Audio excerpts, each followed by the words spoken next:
Welcome to talk.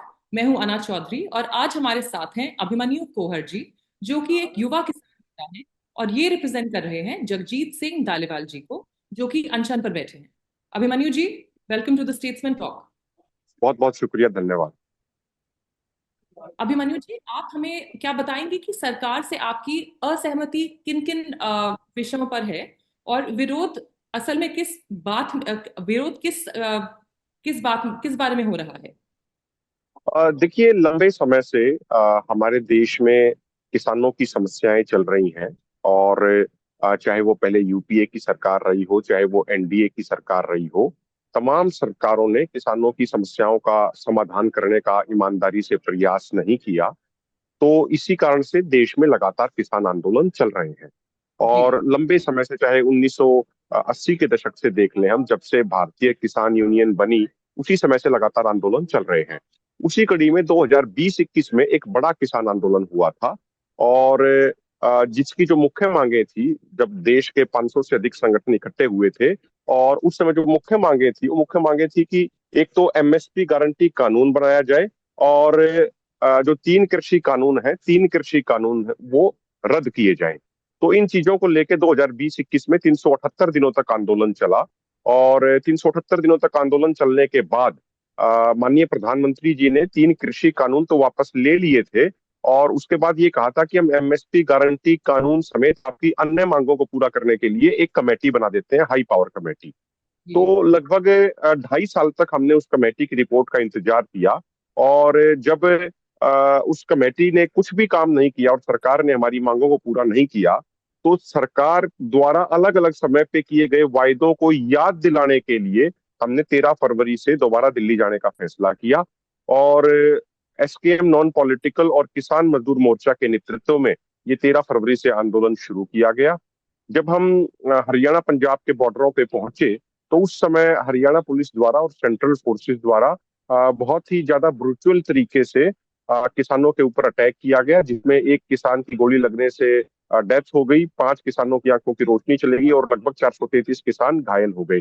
जो हमारी major मांगे हैं, पहली मांग है एमएसपी गारंटी कानून बनाया जाए। दूसरी जो हमारी मेजर मांग है, स्वामीनाथन आयोग की रिपोर्ट के C2+50% फार्मूले के अनुसार फसलों का एमएसपी किसानों को दिया जाए।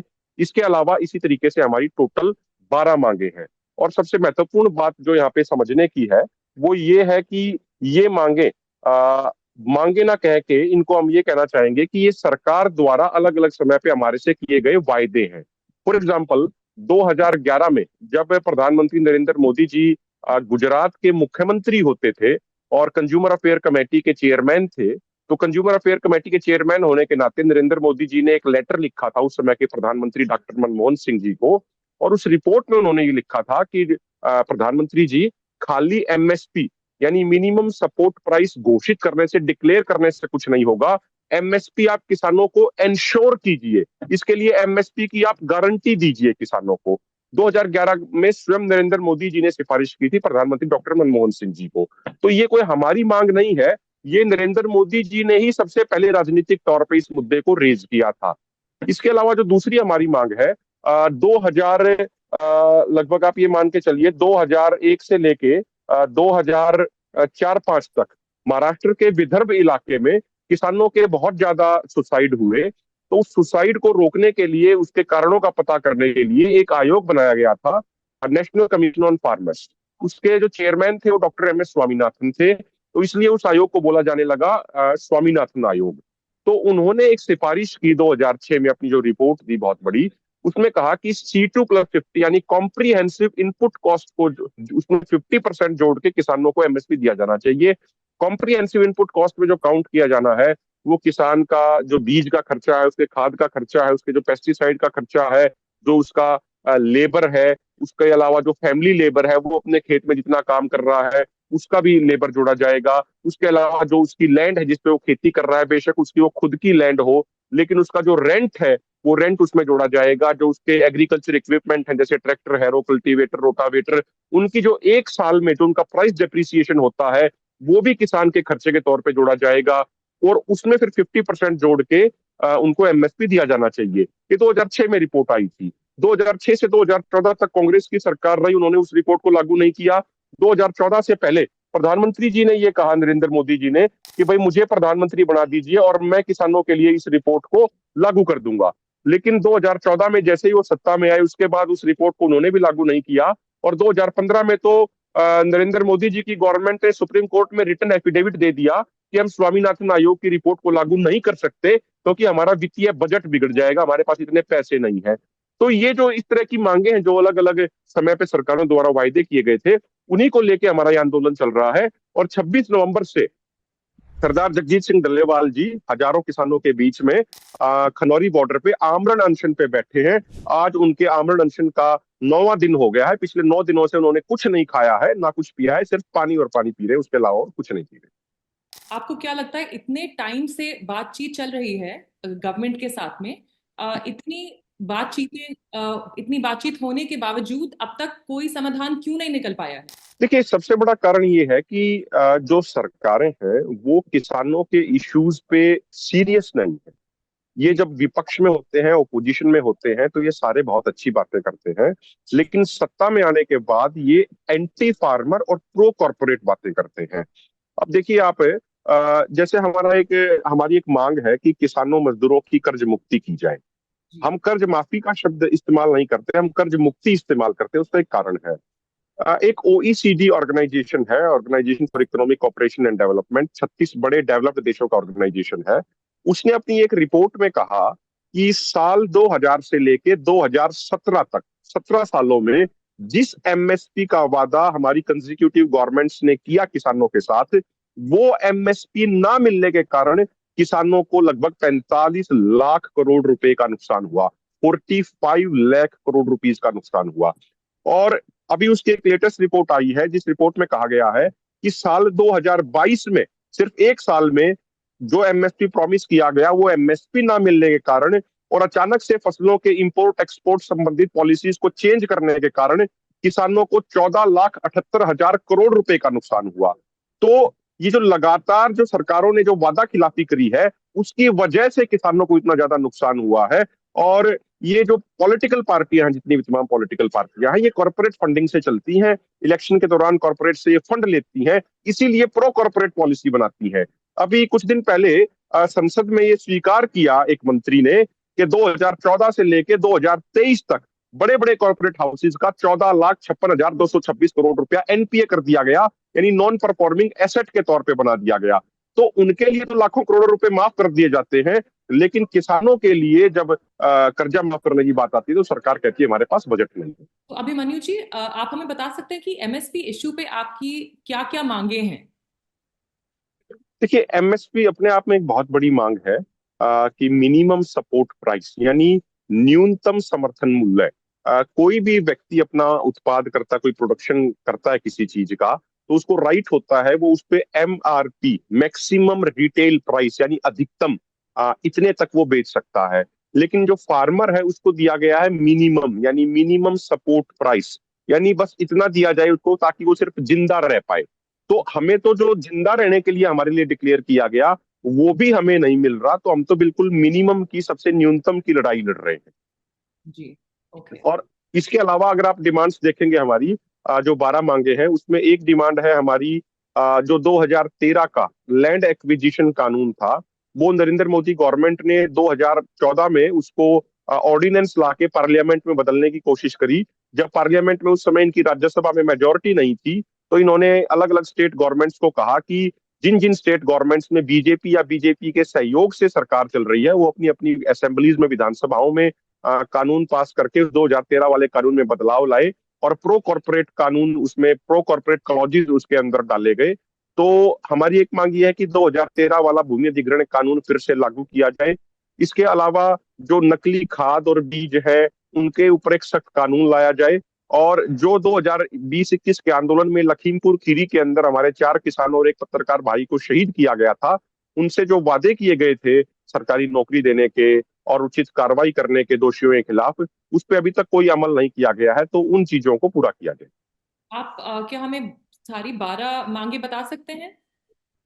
जी, 12 मांगे हैं। देखिए, सबसे पहली जो हमारी मांग है वो है एमएसपी गारंटी कानून बनाया जाए। दूसरी हमारी मांग है स्वामीनाथन आयोग की रिपोर्ट लागू की जाए। तीसरी जो हमारी मांग है वो है किसान मजदूरों का कर्ज मुक्त किया जाए। और चौथी हमारी मांग है जो हमारा 2013 का लैंड एक्विजिशन कानून था उसको लागू किया जाए।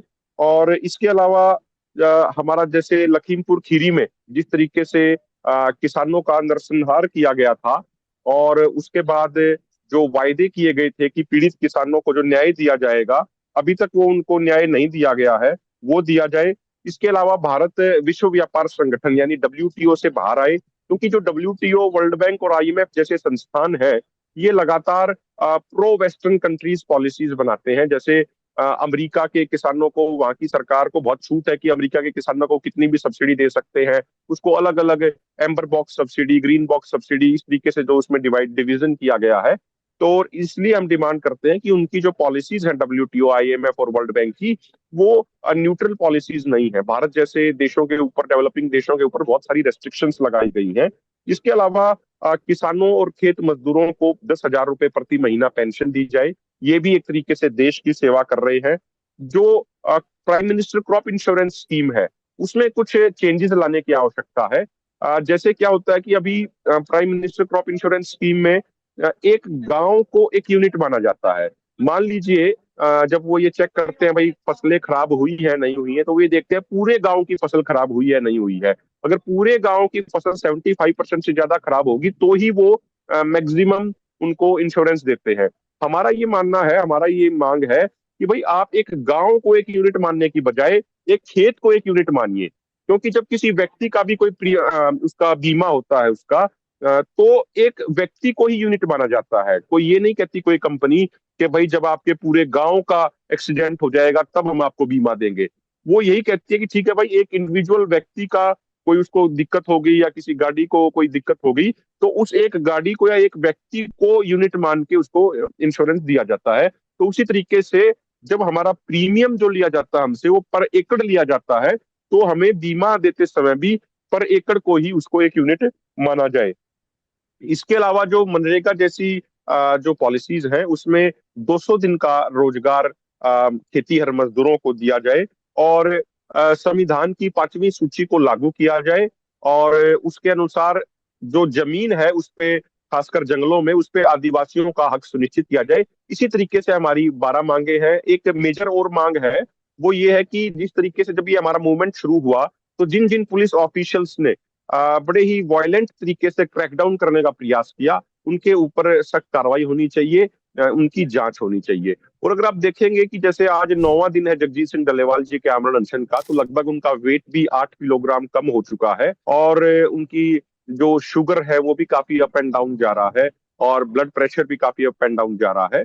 तो ऐसे समय में सरकारों को बड़ा गंभीरता से इस चीज को सोचने की जरूरत है, इन मुद्दों का समाधान करने की जरूरत है। अन्यथा हो सकता है कि उनकी स्थिति आने वाले समय में और भी ज्यादा बिगड़ जाए। अभिमन्यु जी, किसानों के बहुत सारे संगठन हैं। क्या इन सभी मुद्दों के बीच सामूहिक रूप से किसानों की एकता है? देखिए लगभग 200 से ज्यादा किसान संगठन इस आंदोलन में 13 फरवरी से जुड़े हुए हैं। और लगातार उसमें ऑल ओवर इंडिया के संगठन है, नेशन वाइड, जम्मू कश्मीर से लेके केरला तक।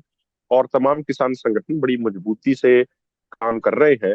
और देखिए इसका कहीं ना कहीं असर भी दिखने लगा है। अभी अगर हालिया पिछले 2 दिनों की हम बात करें तो माननीय उपराष्ट्रपति जगदीप धनखड़ जी ने जिस तरीके से बयान दिए हैं, खासकर किसानों के ऊपर, किसान आंदोलन के ऊपर, तो उनके बयानों ने सरकारों को, तमाम राजनीतिक पार्टियों की सरकारों को और जो एग्रीकल्चर इंस्टीट्यूट्स हैं उनको एक तरीके से आईना दिखाने का काम किया है कि भाई आप ग्राउंड पे काम नहीं कर रहे हैं, आपको ज्यादा वर्क करने की जरूरत है। तो इसलिए कहीं ना कहीं सरकार के अंदर काफी हलचल है इस आंदोलन को लेके, पूरे मूवमेंट को लेके। और हमें पूरी उम्मीद है कि आने वाले समय में हमारी तमाम मांगे पूरी करी जाएंगी। और कुछ संगठन जैसे साउथ की तरफ से हैं, कुछ नॉर्थ भारत की तरफ से हैं। आप कैसे सबको साथ लेकर चलेंगे और सरकार के सामने मिलकर एकजुट होकर आप अपनी बात कैसे सामने पेश करेंगे? देखिए अभी जैसे जगजीत सिंह डल्लेवाल जी के समर्थन में 6 तारीख से कर्नाटका और तेलंगाना में भी कंटिन्यूअस फास्टिंग शुरू कर रहे हैं वहाँ के फार्मर्स, वो भी हंगर स्ट्राइक पे बैठ रहे हैं। हर दिन 100 किसान बैठेंगे हंगर स्ट्राइक पे। तो इस तरीके से पूरे देश में एक ये नेशन वाइड मूवमेंट बनता जा रहा है। हमारी रेगुलर मीटिंग्स होती हैं और सदर्न इंडिया के फार्मर्स से भी जो रिलेटेड डिमांड्स हैं वो हमारे डिमांड चार्टर में शामिल हैं, जो स्पेसिफिकली सदर्न इंडिया के फार्मर से रिलेटेड हैं। तो तो मैं इसीलिए हमारा। एक चीज पूछना चाहूंगी। साउथ जी। इंडिया के फार्मर्स का लैंड पैटर्न अलग होता है, जैसे लैंड होल्डिंग स्टाइल और जी। जो क्रॉप्स हैं वो अलग होते हैं। तो उनकी डिमांड्स भी आपकी डिमांड्स नॉर्थ की तरफ जैसी हैं, या फिर आई एम श्योर डिमांड्स अलग होंगी, उनकी उनकी रिक्वायरमेंट्स अलग होंगे देखिए तो। देखिए जो जो एमएसपी गारंटी कानून की डिमांड है वो ऑल ओवर इंडिया फार्मर्स के लिए सबसे इम्पोर्टेंट डिमांड है, क्योंकि हमें ये समझना चाहिए कि आज जो किसान कर्जदार भी हुआ है वो इसलिए हुआ है क्योंकि अलग अलग समय पे जो सरकारों ने वायदे किए वो पूरे नहीं किए गए। मैं अभी आपको एक लेटेस्ट डाटा और बता दूं, अभी ओईसीडी की रिपोर्ट आई है, उसने कहा है कि पर ईयर जो अचानक से एक्सपोर्ट संबंधित रेस्ट्रिक्शंस लगाई जाती हैं इंडियन फार्म प्रोड्यूस पे, उसके कारण इंडियन फार्मर्स को नेगेटिवली टैक्स किया जा रहा है और उसके किसानों को नुकसान हो रहा है 120 बिलियन यूएस डॉलर का। 120 बिलियन यूएस डॉलर का मतलब है लगभग 8.5 लाख करोड़ रुपए का नेगेटिवली टैक्स किया जा रहा है फार्मर्स को। वहीं आप दूसरी तरफ आप देखेंगे अमेरिका जैसे देशों में, देखेंगे अभी जो लेटेस्ट डाटा आया है, अमेरिका में एक किसान को वहां की सरकार एवरेज 78 लाख रुपए की सालाना सब्सिडी देती है, एवरेज एक फार्मर को। इसी तरीके से आप इंग्लैंड में जाएंगे, आप कनाडा में जाएंगे, आप अदर वेस्टर्न कंट्रीज में जाएंगे या चाइना में जाएंगे, वहां भी किसानों को वहां की गवर्नमेंट हैविली सब्सिडाइज करती है। तो जबकि भारत में जो सब्सिडी का पैटर्न है वो फार्मर्स को एक तरीके से नेगेटिव सब्सिडी दी जा रही है, उनको नेगेटिवली टैक्स किया जा रहा है। तो सदर्न इंडिया और नॉर्दर्न इंडिया के फार्मर्स की जो मेजर डिमांड है, जिसपे चाहे वो वेस्ट इंडिया के फार्मर्स हो या ईस्टर्न स्टेट्स के फार्मर्स हो, उनकी सबकी जो डिमांड है वो है एमएसपी गारंटी कानून बनाया जाए कि भाई इससे नीचे अगर कोई व्यापारी खरीदेगा तो गवर्नमेंट उसके ऊपर कार्रवाई करेगी। और ऐसा नहीं है कि हमने इसमें सिर्फ ये कोई हवा में हम बातें कर रहे हैं, अलग अलग थिंक टैंक्स की रिपोर्ट है अलग अलग समय पे जो ये कहती हैं कि इस तरीके से एमएसपी गारंटी कानून बनाया जा सकता है। उसके बहुत सारी एग्जाम्पल, अगर आप उसमें इन डिटेल जाना चाहेंगे तो उस पर भी हम चर्चा कर सकते हैं। तो जैसे एक गवर्नमेंट की एक संस्था है एगमार्क.नेट। एगमार्क.नेट एक ऐसा प्लेटफॉर्म है जहां पे भारत में तमाम मंडियों में जो पूरा मार्केटिंग बोर्ड का जो एक होता है, एपीएमसी एग्रीकल्चर प्रोड्यूस मार्केटिंग का कमेटी होती है, उसके अंदर कौन सा एग्रीकल्चर प्रोड्यूस कितने रुपए में बिका, डेली का डाटा अपडेट किया जाता है एगमार्क.नेट पे, गवर्नमेंट का प्लेटफॉर्म है। तो उसके अनुसार जो हमने एनालिसिस की, जो हमने कैलकुलेशन किया, उसके अनुसार लगभग 26,500 करोड़ रुपया ही खर्च करना पड़ेगा एक साल में एमएसपी गारंटी कानून पूरे देश के किसानों के लिए इंश्योर करने के लिए। तो हमारा कहने का मतलब ये है कि अगर गवर्नमेंट सीरियस हो तो ये डिमांड्स पूरी की जा सकती है। और इसके लिए मैं तो आगे भी उससे एक कदम बढ़ के ये कहूंगा कि उसके कोई एक्स्ट्रा पैसा खर्च करने की भी जरूरत नहीं पड़ेगी। आप अगर देखेंगे, आप उसमें सदर्न इंडिया, नॉर्थ इंडिया, सारों के इश्यूज कवर हो जाते हैं। अगर आप देखें अभी जो लेटेस्ट डाटा आया है अपने हमारे देश में कि इस साल 1,41,000 करोड़ का पाम ऑयल मलेशिया और इंडोनेशिया से इंपोर्ट किया जा रहा है, जिसमें मेजोरिटी पाम ऑयल है। वैसे 1,41,000 करोड़ का एडिबल ऑयल इंपोर्ट किए जा रहे हैं, जिसमें से मेजोरिटी पाम ऑयल है। अब डॉक्टरों की भी रिपोर्ट आ चुकी है बहुत सारी कि पाम ऑयल से हार्ट डिजीज बहुत ज्यादा बढ़ रहे हैं। तो उसके बावजूद वहां से इंपोर्ट किया जाता है। हमारा ये कहना है कि आप बाहर से इंपोर्ट करने की बजाय आप यहाँ के किसानों से कहिए कि भाई आप सरसों पैदा कीजिए, आप सूरजमुखी की फसल पैदा कीजिए, आप अन्य जो खाद्यान्न तेल से संबंधित फसलें आप वो पैदा कीजिए, सरकार आपको एमएसपी इंश्योर करेगी। अगर ये गारंटी सरकार देने लग जाए तो एक तो वो बाहर से 1,41,000 करोड़ रुपया खर्च करके पाम ऑयल इंपोर्ट नहीं करना पड़ेगा, हमारे देश का फॉरेन रिजर्व बचेगा। उसके अलावा जो एक क्रॉप डाइवर्सिफिकेशन भी होगा। अगर आप देखेंगे आज हरियाणा पंजाब में जो एक बड़ा चैलेंज बनता जा रहा है वो है अंडरग्राउंड वाटर का, क्योंकि यहाँ पे पैडी की बहुत ज्यादा खेती होती है तो उसमें बहुत ज्यादा वो वाटर की कंजम्पशन होती है। तो अब पैडी की खेती इसलिए करते हैं यहाँ पे किसान क्योंकि पैडी की प्रोक्यूरमेंट हो जाती है एमएसपी पे। अगर हमारी सरकार चाहती है कि भाई पैडी से हटके हम दूसरी क्रॉप्स पे जाएं, जैसा प्रधानमंत्री नरेंद्र मोदी जी बार बार कहते हैं कि किसान डाइवर्सिफिकेशन क्यों नहीं कर रहे, तो किसान डाइवर्सिफिकेशन तब करेंगे जब आप अन्य क्रॉप्स पे भी एमएसपी इंश्योर करेंगे। फॉर एग्जाम्पल मैं आपको एग्जाम्पल देता हूं उसमें भी, 2020-21 में जब कोविड आया तो मलेशिया और इंडोनेशिया से पाम ऑयल का इंपोर्ट वो अपने आप बंद हो गया। तो उस साल क्या हुआ, सरसों वो एमएसपी से भी ऊपर बिकी। जो मिनिमम सपोर्ट प्राइस गवर्नमेंट द्वारा डिक्लेयर्ड होता है उससे भी ऊपर बिकी वो। तो किसानों को अच्छा रेट मिला, अच्छा भाव मिला किसानों को। तो नेक्स्ट ईयर ऑटोमेटिक हरियाणा में 1,18,000 हेक्टेयर सरसों का एरिया ऑफ कल्टीवेशन बढ़ गया। पंजाब में लगभग 35,000 हेक्टेयर सरसों का एरिया ऑफ कल्टीवेशन बढ़ गया। उससे उससे नेक्स्ट ईयर भी सरसों का एमएसपी अच्छा मिला। एमएसपी लगभग 5,000 के आसपास था, लेकिन एमएसपी से ऊपर जाके 7,000 रुपए प्रति क्विंटल तक सरसों बिकी। लेकिन फिर अचानक से 2023 में दोबारा से पाम ऑयल का इंपोर्ट बहुत ज्यादा स्टार्ट किया गया और बड़ी मात्रा में इंपोर्ट किया गया। सरसों फिर एमएसपी से नीचे चली गई। जैसे इस साल सरसों का एमएसपी 5,450 रुपया क्विंटल है, लेकिन एमएसपी से नीचे जाके सरसों बिकी है 4,000 4,500 रुपया क्विंटल पे। तो मेरा कहने का मतलब ये है कि ये बहुत सारी जो तमाम डिमांड्स हैं ये आपस में इंटर रिलेटेड है। एक तरफ हमारी सेंट्रल गवर्नमेंट क्रॉप डाइवर्सिफिकेशन के प्रचार के लिए हजारों करोड़ों रुपया खर्च कर रही है, लेकिन डाइवर्सिफिकेशन के लिए जो काम करना चाहिए ग्राउंड पे वो काम नहीं कर रही। आप कितना ही प्रचार करते रहिए, हमारे प्रधानमंत्री, हमारे नेतागण, हमारे मंत्रीगण कितने ही भाषण देते रहे, भाषणों से कुछ नहीं होगा। अगर वो सच में चाहते हैं कि गेहूं और धान के पैटर्न को छोड़ के अन्य क्रॉप्स की भी खेती की जाए, तो उसके लिए जरूरी है अन्य क्रॉप्स पे भी एमएसपी इंश्योर किया जाए। और ये कोई देखिए, आज कोई ऐसा नहीं है कि हम एक सिंपल जिस आंदोलन कर रहे हैं, ये हमारे लिए करो या मरो की लड़ाई है। अगर आप ऑन रिकॉर्ड बात करेंगे 1990 से लेके आज तक, ऑन रिकॉर्ड लगभग 5 लाख किसानों ने आत्महत्या करी है। और अगर आप ऑफ रिकॉर्ड बात करेंगे तो ये संख्या लगभग 20 लाख के आसपास जाती है। अगर किसी देश में 20 लाख किसान, वो किसान जो पूरे देश का पेट भरने का काम करते हैं, अगर वो 20 लाख किसान आत्महत्या कर लेते हैं तो ये पूरे देश के लिए सोचने का, चिंतित होने का विषय होना चाहिए। और मैं ये कहता हूं सिर्फ राजनेताओं को ही नहीं, शहर में रहने वाले लोगों को भी कैसे नींद आ जाती है अपने घर में बैठ के जब इतनी बड़ी संख्या में किसान सुसाइड कर रहे हैं। ये हमें सोचना चाहिए, हमारी सोसाइटी को भी आत्म मंथन इस विषय पे करना चाहिए। अभिमन्यु जी, एक विषय ये भी आता है, एक पॉइंट उभर के ये निकल के आता है कि हरियाणा और पंजाब के किसान प्रॉस्पेरस माने जाते हैं, तो फिर भी गवर्नमेंट सब्सिडीज उनको देती है।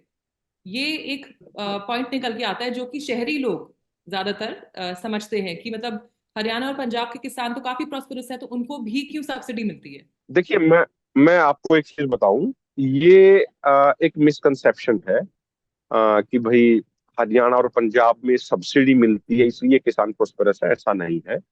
अ, हरियाणा और पंजाब के किसानों की स्थिति अन्य स्टेट के मुकाबले कंपैरेटिवली बेहतर है। उसका कारण ये है कि यहाँ पे एक स्ट्रॉन्ग एपीएमसी सिस्टम है, यहाँ पे एक मंडी सिस्टम है, वो बड़ा स्ट्रॉन्ग है।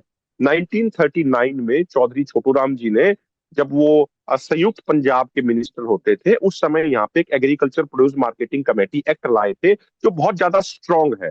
तो उसके कारण, उसमें मैं एग्जांपल देता हूँ उसमें नियम कैसे कैसे नियम है। मान लीजिए कोई एपीएमसी यार्ड के अंदर कोई फार्मर अपना प्रोड्यूस लेके जाता है और वहां पे जो आड़ती है, अगर उसने किसान से ले लिया और आगे उसने भेज दिया, अगर मान लीजिए वो आड़ती किसान को पेमेंट करने में फेल हो जाता है, तो जो जिले के अधिकारी हैं, जो कलेक्टर हैं, उनको ये राइट है कि वो उस आड़ती को, उस व्यापारी को 2 नोटिस निकालेंगे। उसके बावजूद अगर वो किसानों को उनकी फसलों का कीमत नहीं देता है, तो अधिकारी मौके पे आके उसकी दुकान की नीलामी कराएंगे, ऑक्शन कराएंगे, और उससे जो इनकम होगी उससे फिर किसानों के जो नुकसान हुआ उसकी पूर्ति उनको कंपनसेट किया जाएगा। ये पंजाब हरियाणा का इतना स्ट्रांग सिस्टम है। लेकिन अन्य स्टेट्स में इस तरीके से स्ट्रांग एपीएमसी सिस्टम नहीं है।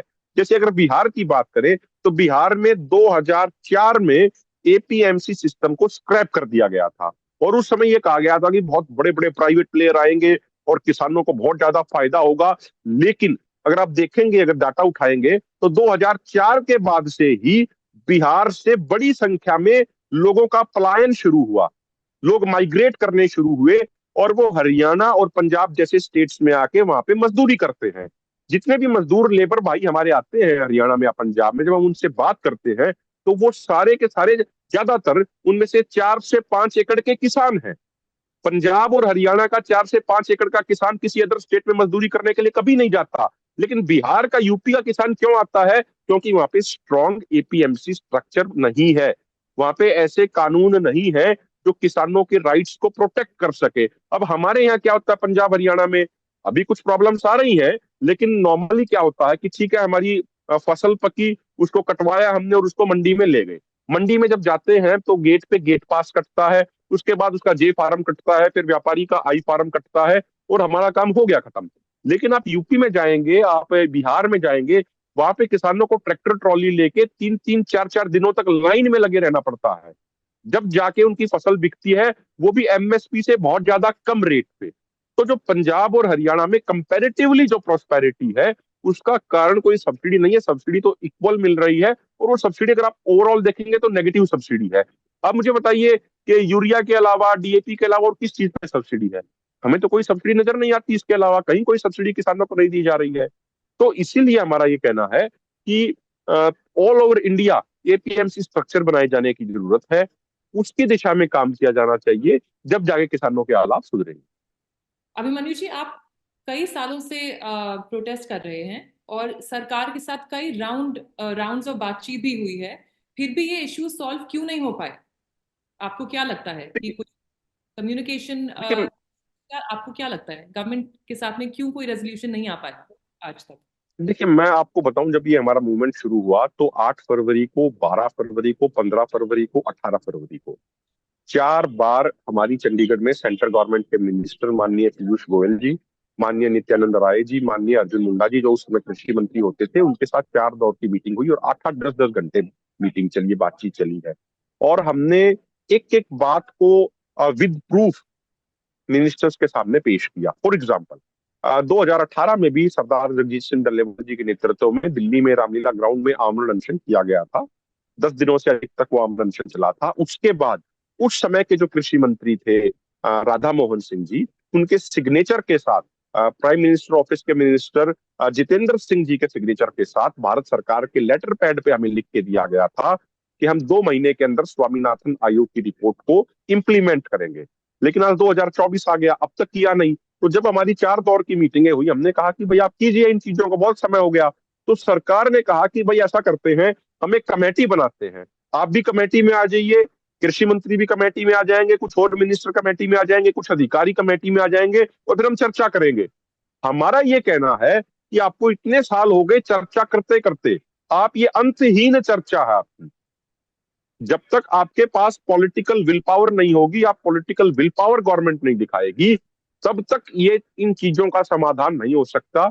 हमने उस कमेटी बनाने को, उस पूरे खेल को, उस पूरे ड्रामे को रिजेक्ट कर दिया। क्योंकि होता क्या है कि कमेटी बन जाती है, 2 साल 4 साल तक उसकी रिपोर्ट आती है, बस उसके बाद वो रिपोर्ट सेक्रेटरीज सेक्रेटरीज के टेबलों पे धूल खाती रहती है, उसको कोई अता पता रहता नहीं, उसको कोई पूछता नहीं उस कमेटी की रिपोर्ट को। तो ये सारी चीजें की जा रही हैं।